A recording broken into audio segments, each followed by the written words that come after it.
Bhaktivedanta Swami arrived in America during a decade of discontent. There's widespread dissatisfaction with America's war in Vietnam and with what some consider her racist, exploitative dealings at home and abroad. Disillusioned by the establishment, the youth create a counterculture of their own. Around the time Bhaktivedanta Swami came, waves of Americans are breaking away from the status quo, searching for an alternative.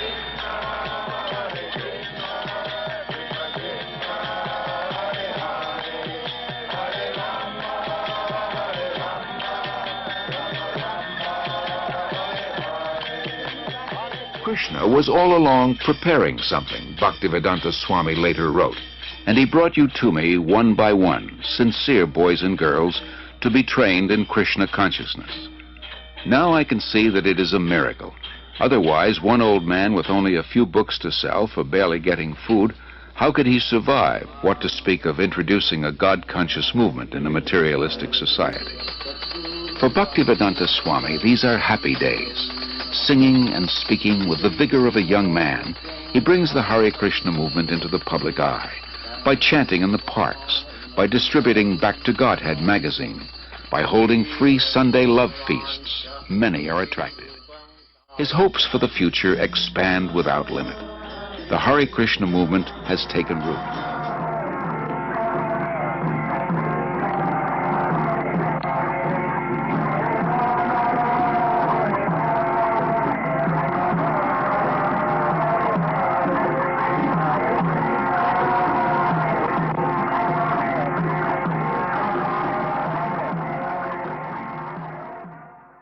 As people come to him, convinced of the Krishna conscious philosophy, Srila Prabhupada accepts them for initiation, not on the basis of birth, as in the rigid Hindu caste system, but on the basis of qualification and sincerity. In the whole history of Indian spiritual life, no one has ever attempted something as bold and seemingly impossible, to transform Westerners into full-fledged devotees of Lord Krishna.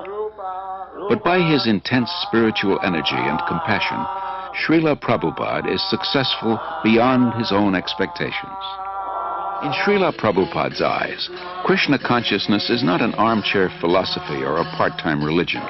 It is a way of life, a transcendental culture that can end man's political, economic, and social problems. To realize his vision, Srila Prabhupada circles the globe 14 times in 12 years, inspiring his followers and discussing Krishna consciousness with all interested persons. His door is open to everyone. To revive the Krishna conscious tradition in its full richness, Prabhupada envisions God-centered, self-sufficient farm communities based on the principle of plain living and high thinking. The first such community begins on 133 acres in the hills of West Virginia. Prabhupada calls it New Vrindavan, after Krishna's place of pastimes in India. In 1972, Srila Prabhupada begins a Krishna-conscious primary school system in Dallas, Texas. Srila Prabhupada gradually trains his disciples in the time-honored tradition of deity worship to help them advance spiritually. He explains, "I have introduced this system of deity worship among the non-believers, the atheists. Krishna cannot be understood with our present senses, but by his kindness he agrees to personally appear as the deity to accept our service. When we are attracted to the beautiful form of the deity, we will forget our attraction for material things. And as we serve the deity, we will develop pure love of God. Then our lives will be successful."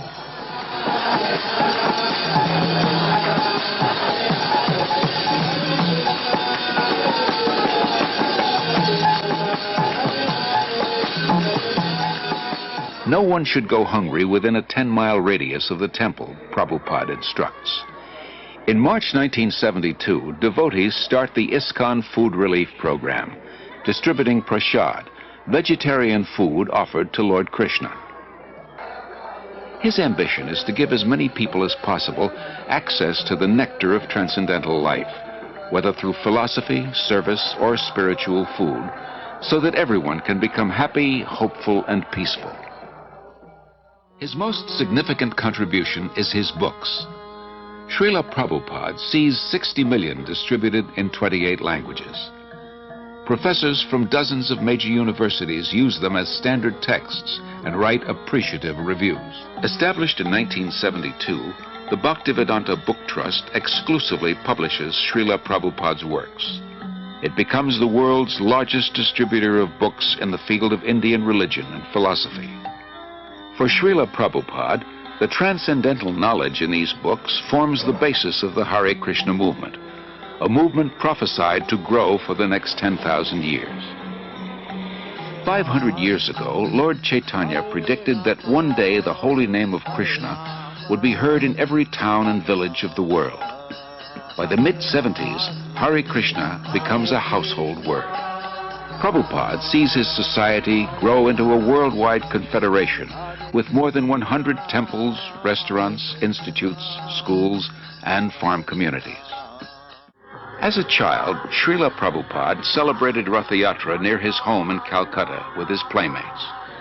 Years later, he is still celebrating the Rath Yatra festival, but now on the main streets of 20 large cities around the world, and with hundreds of thousands of disciples and guests.